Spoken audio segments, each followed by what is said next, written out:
Alegrem-se vocês todos aí que sofrem sob o jugo pesado e cruel de impiedoso algoz.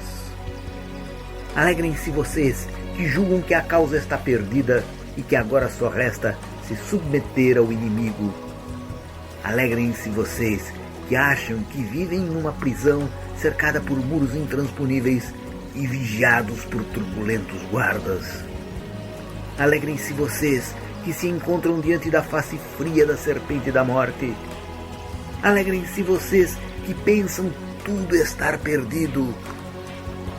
Alegrem-se, pois o grande Salvador chegou e com o seu terrível martelo Mjolnir abaterá o inimigo, derrubará os muros cinzentos, mudará o rumo do destino inglório e afugentará a serpente maligna para além do horizonte.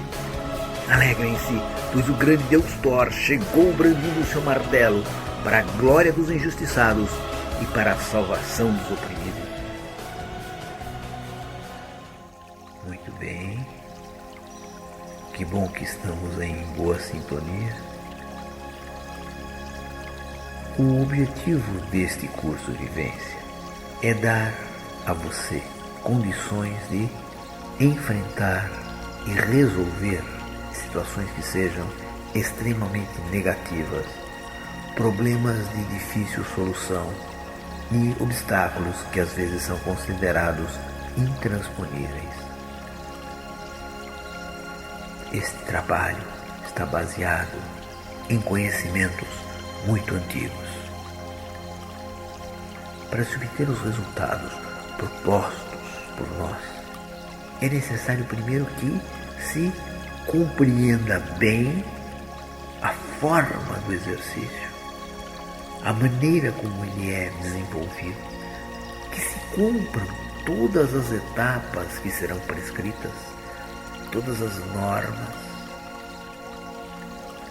que se tenha no coração uma coisa muito importante, que é a fé, que é a crença que é possível alterar as situações mais complicadas, mais difíceis, mais intransponíveis. E principalmente ter a disposição de largar a carga que está carregando, de não fazer de uma situação negativa uma medalha para que possa expor aos demais a sua situação. Não usar isto como um serviço de recurso, fugindo das metas propostas, abandonando as coisas pela metade, se desiludindo da vida, entrando em depressão. Não, o guerreiro vai às últimas consequências. Vai atrás do seu objetivo, não se deixa abater. Então essa disposição, primeiro de ir em frente, depois de largar para trás a energia passada, pesada, que só atrapalha. Por exemplo, eu tenho um amor profundo por uma pessoa, mas essa pessoa vive com outra, não quer saber de mim, mas esse amor atrapalha a minha vida, segura meus passos, desvia os meus caminhos, obscurece a minha mente. Eu não faço outra coisa a não ser chorar e sofrer por esse amor. Então este é o exercício certo para virar a página da vida, para que esse amor deixe de corroer meu coração, deixe de atrapalhar a minha vida, para que eu possa seguir em frente. De várias formas isso pode acontecer. A pessoa que eu tenho amor, de repente cai em si e descobre que eu sou a pessoa da vida dela. Oh, que beleza! Mas também uma outra solução será esse amor perder a sua força e eu encontrar um outro alguém que venha preencher o espaço que está vazio dentro de mim. Então, uma virada total de uma situação. E para isso eu tenho que estar disposto a aceitar a mudança, a aceitar que as coisas serão de uma forma ou de outra, para não ficar carregando esta cruz pelo resto da minha vida. Então essa disposição é importante. Então a proposta deste curso, desta vivência, é resolver situações extremamente negativas, resolver problemas de difícil solução e enfrentar obstáculos considerados intransponíveis. Será que são mesmo? Então, vamos ao trabalho. Este curso, O Martelo de Thor, baseia-se na mitologia dos povos nórdicos que, no passado, ocupavam uma região da Europa setentrional e do Atlântico Norte. Hoje, esta região que estes povos ocupavam está a Dinamarca, a Finlândia, a Islândia, a Noruega e a Suécia. Esta mitologia influenciou fortemente os povos que habitavam próximos a eles, ali no norte da Alemanha, a França, a Bretanha. As narrativas mitológicas dos povos nórdicos estão contidas em textos divididos em duas coleções conhecidas por Eddas. A mais antiga é uma poesia que data de 1056 e a mais moderna é uma escrita em prosa por volta de 1640. Segundo as Eddas, no princípio não havia nem céu em cima nem terra embaixo, apenas um grande abismo sem fundo. Não se sabe muito bem porquê, de repente, no meio deste abismo surgiu uma fonte, e desta fonte saíram 12 rios. E depois deles terem corrido até muito distante de sua origem, eles se congelaram, e tendo uma camada de gelo se acumulando sobre a outra.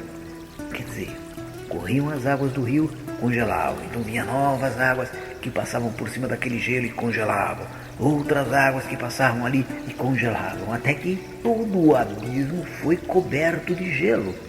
Todo o abismo se encheu. Ao sul havia um vapor de luz que soprou sobre o gelo, derretendo-o. Os vapores deste gelo elevaram-se no ar, formando nuvens, das quais surgiram Ymir, o gigante de gelo, e a vaca Audumbla, cujo leite alimentou o gigante.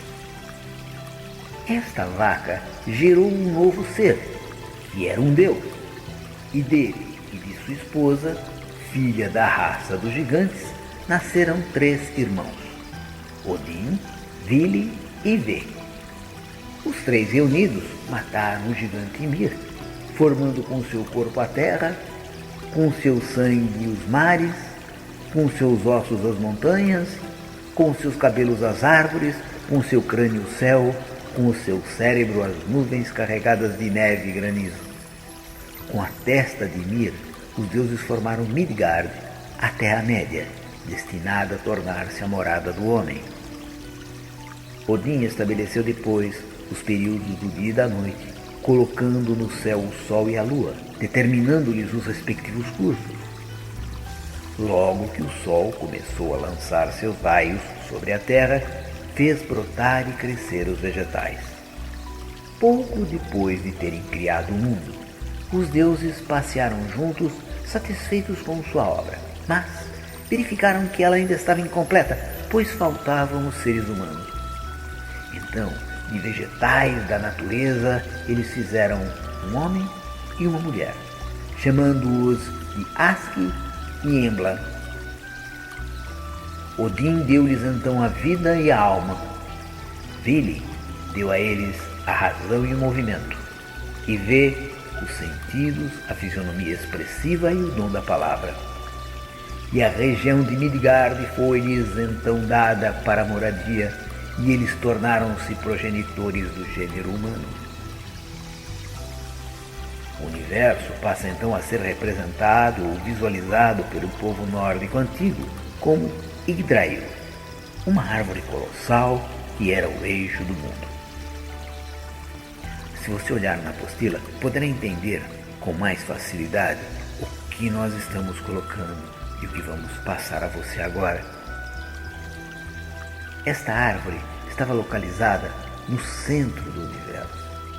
A grande árvore Yggdrasil ligava os 9 mundos da cosmologia nórdica. As raízes mais profundas estavam situadas em Niflheim, onde estavam os mundos subterrâneos. O tronco era Midgard, ou seja, o mundo material dos homens. E a parte mais alta, que diziam que tocar o sol e a lua, chamava-se Asgard, a cidade dourada, a terra dos deuses. E Valhalla, o local onde os guerreiros vikings eram recebidos após terem morrido com honra em batalha. Muitas pessoas pensam que Niflheim é o inferno, mas na verdade é Helgard, que se localiza em Niflheim, que é o inferno, um dos vários mundos subterrâneos. Conta-se que nas frutas de Yggdrasil estão as respostas às grandes perguntas da humanidade. Por esse motivo, ela é sempre guardada por uma centena de valquírias, mulheres guerreiras denominadas protetoras, e somente os deuses podiam visitá-las. Nas lendas nórdicas, dizia-se que as folhas de Yggdrasil podiam trazer pessoas de volta à vida, e apenas um de seus frutos curaria qualquer doença. Os vários mundos contidos na árvore Yggdrasil estavam interligados através de um arco-íris chamado Bifrost, que funcionava como uma espécie de ponte. Existe uma certa similaridade entre o panteão dos deuses nórdicos com o panteão dos deuses gregos. O que diferencia são as condições de vida dos povos que os criaram. Os povos gregos viviam numa região paradisíaca.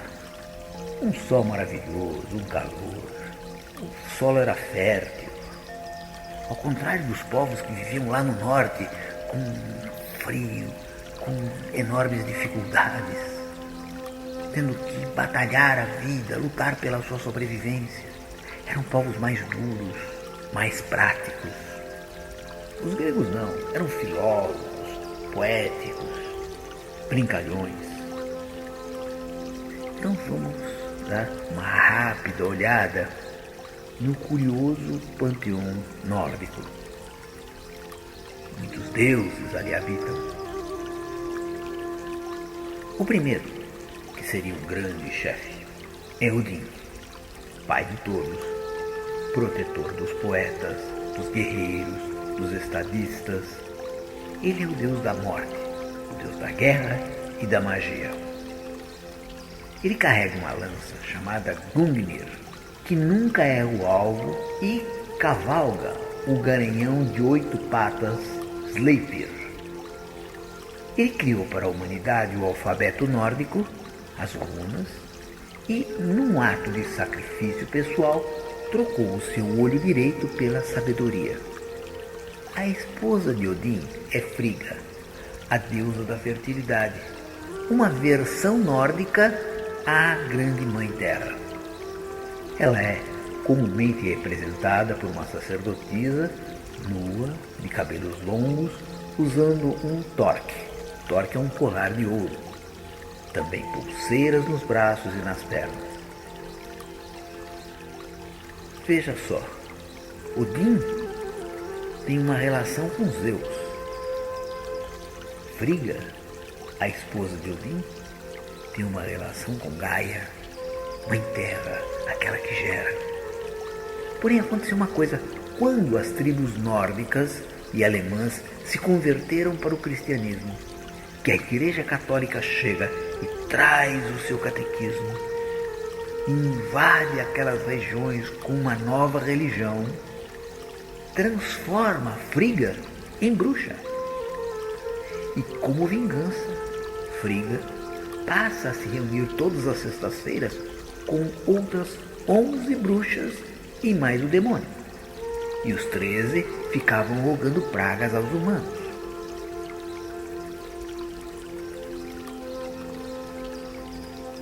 Um outro deus é Heimdall, guardião da ponte Bifrost, aquele arco-íris que interliga os vários mundos. Ele é um deus que nunca dorme para poder avisar os deuses quando os inimigos se aproximam. Para isso ele usa sua maravilhosa trombeta, que podia ser ouvida em todo o mundo. Temos o deus Freyr, patrono da fertilidade, soberano dos reinos dos duendes, responsável pelo crescimento da vegetação. Freya, irmã de Freyr, protetora do amor e da feitiçaria, deusa da sensualidade, da luxúria, do sexo, da adivinhação.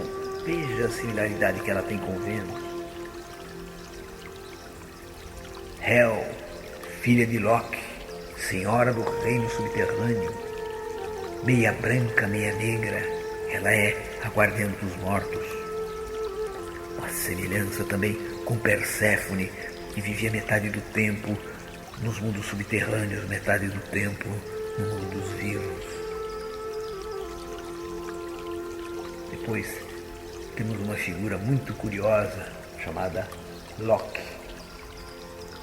Loki é frequentemente considerado um símbolo da maldade, traiçoeiro, de pouca confiança, e embora suas artimanhas geralmente causem problemas a curto prazo aos deuses, estes frequentemente se beneficiam, no fim, das travessuras de Loki. Ele está entre as figuras mais complexas da mitologia nórdica. Loki é irmão de sangue de Odin. Ele representa o bem e o mal em uma só pessoa. Ele tem uma descendência dos povos gigantes, e alguns estudiosos encontram uma certa correspondência entre Loki e Saturno, tanto que o dia de ambos é o sábado.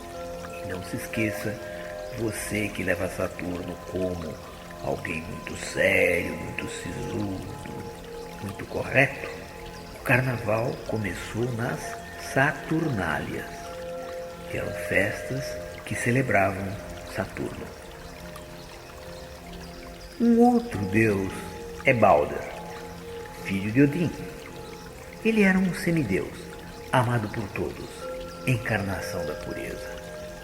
E ele tem uma história muito interessante, porque um dia alguém teve lá em Asgard um sonho de que Balder morreria. Mas todos amavam e ficaram muito consternados com esse sonho profético. Ai meu Deus, o que faremos, o que faremos? Então, Frigga, mãe de Balder, resolve fazer com que todas as coisas do universo jurassem fidelidade a Balder e jurassem que jamais feririam Balder. Então, virou uma festa ali, todos quererem agredir Balder, porque nada acontecia. Então davam flechadas, jogavam pedras e davam muitas gargalhadas com tudo aquilo. Loki, vendo aquela situação, não gostando daquilo, como eu disse para você, ele tem o dom da transformação. Então ele se faz de uma velhinha muito simpática, que encosta em Frigga e diz: mas que maravilha, hein? Todos agridem Balder e nada acontece para ele. O que será que aconteceu? E Frigga, bocuda, conta: porque eu consegui que todas as coisas jurassem que não o feririam. Todos os venenos, metais, tudo. Loki, disfarçado de velhinha, disse: mas todos juraram? Todos não. Tem uma erva lá no Oriente, Visgo, que é tão pequena, tão insignificante, que eu nem quis que ela jurasse. E Loki vai lá no Oriente, colhe um galho de Visgo e volta. Mas ele não queria agredir o Balder, todo mundo olhava feio para ele, ele era amado. E ele tem um deus cego que era Holden. E ele disse: mas você não está homenageando Balder, agredindo-o? Ele disse: não, eu não. Eu sou cego. E de mais a mais, eu nem tenho com que agredir Balder. Não seja por isso. Está aqui esse galho de planta. E leva Holden até perto de Balder. E quando o deus cego atinge o corpo de Balder com o Visgo, este envenena-lhe o corpo e ele cai morto. Isso causou uma consternação absurda. Foi uma choradeira, uma loucura. E o enterro de Balder foi assim, de uma pintura de um quadro mexicano, de um tango argentino, uma coisa assim profundamente sofrida. Colocaram o corpo dele num barco, colocaram o seu cavalo, seus bens, suas joias. Sua mulher queria se atirar e acaba morrendo de desgosto ali no cais do porto. E eles lançam o barco carregando o corpo de Balder e ateiam fogo ao barco. E contam que as auroras boreais é o fogo do barco de Balder que arde em alto mar, que arde lá nos mares distantes. Bonito, né? Então, só para dizer para você que em boca fechada não entra mosquito, foi contar o segredo pro inimigo, para Loki. Então, com isso você tem uma visão como Loki agia. Bem, agora chegou a hora de falar do principal para esse nosso curso, que é Thor. Thor é o mais forte dentre todos os deuses e homens. Ele é um deus de barba e cabelos vermelhos, de grande estatura, representando a força da natureza, o trovão. E ele dispara raios com o seu poderoso martelo, Mjolnir. Thor é filho de Odin, o deus supremo de Asgard, e de Frigga, a mãe terra. Olha o pedigree do homem. E ele era grande até mesmo para um deus, extremamente forte. Ele podia comer uma vaca em uma refeição. Thor adorava disputas de poder e era o principal guerreiro dos deuses contra os inimigos. Os camponeses amavam Thor, amavam a sua honestidade simples, a sua repugnância contra o mal, e por isso veneravam Thor em vez de Odin. Para eles, camponeses, Thor era mais importante que Odin. Odin era o grande chefe, o grande deus. A arma de Thor era um martelo de guerra mágico chamado Mjolnir, que tinha uma enorme cabeça e um cabo curto, mas que nunca errava o alvo e sempre voltava às mãos de Thor. Existem textos que identificam Thor com o deus grego-romano Júpiter, porque ambos são filhos da Mãe Terra. Ambos são comandantes das chuvas, dos raios, dos trovões. Ambos são protetores do mundo e da comunidade e que têm o carvalho como símbolo. Thor era sempre apresentado com o seu martelo e Júpiter sempre representado com o seu cetro. Thor matou a serpente Jormungand, Júpiter, o dragão Tifão.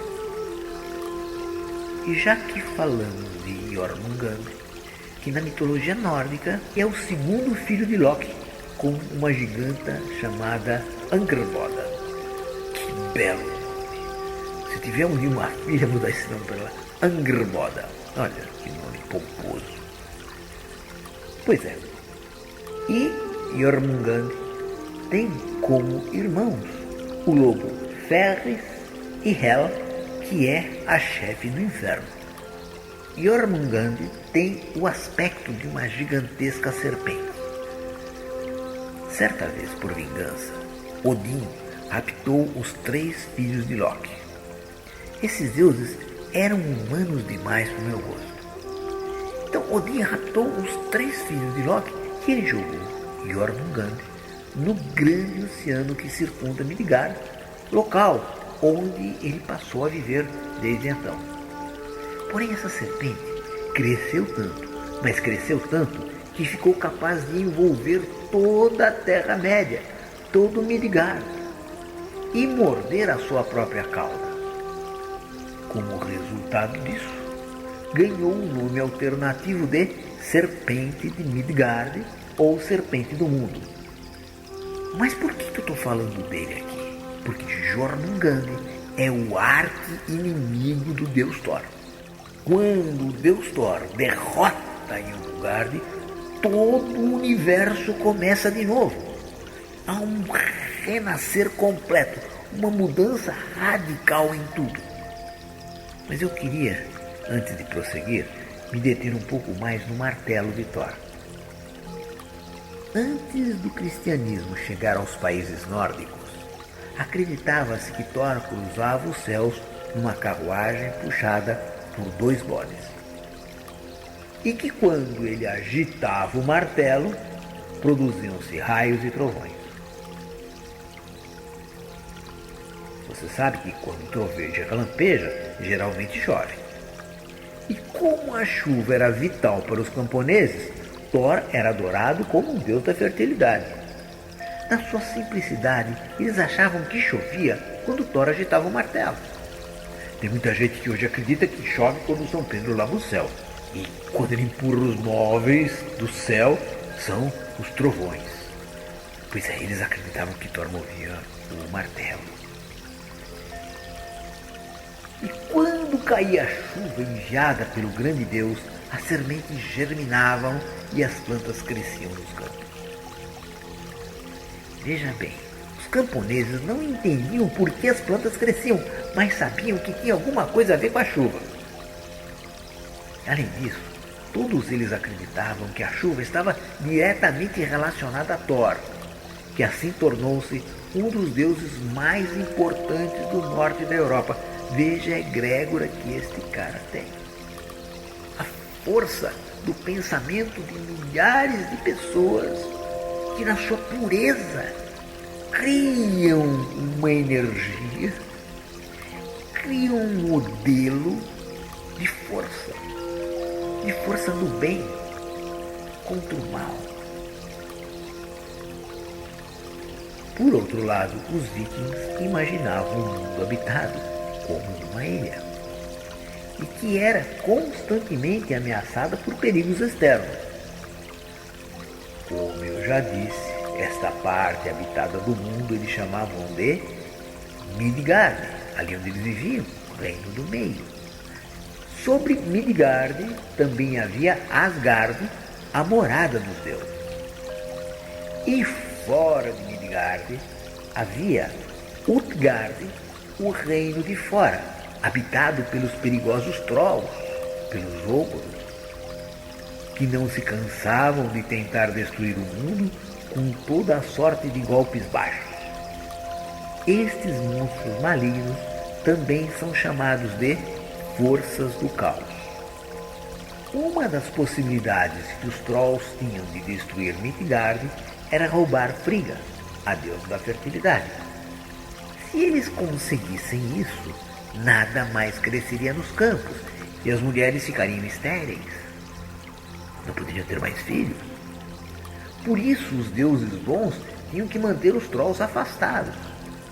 E aí que entra a importância de Thor, pois ele com o seu martelo, que lhe conferia poderes quase infinitos, conseguia manter os trolls afastados, os ogros distantes. Quando a seca assolava uma região, as pessoas daquela época atribuíam isso ao fato de que os trolls haviam roubado o martelo de Thor. Assim também a mitologia tenta explicar as mudanças das estações do ano. No inverno, a natureza está morta porque o martelo de Thor foi roubado pelos trolls. Mas, na primavera, Thor consegue reavê-lo. E assim os mitos tentavam explicar às pessoas aquilo que elas não podiam compreender.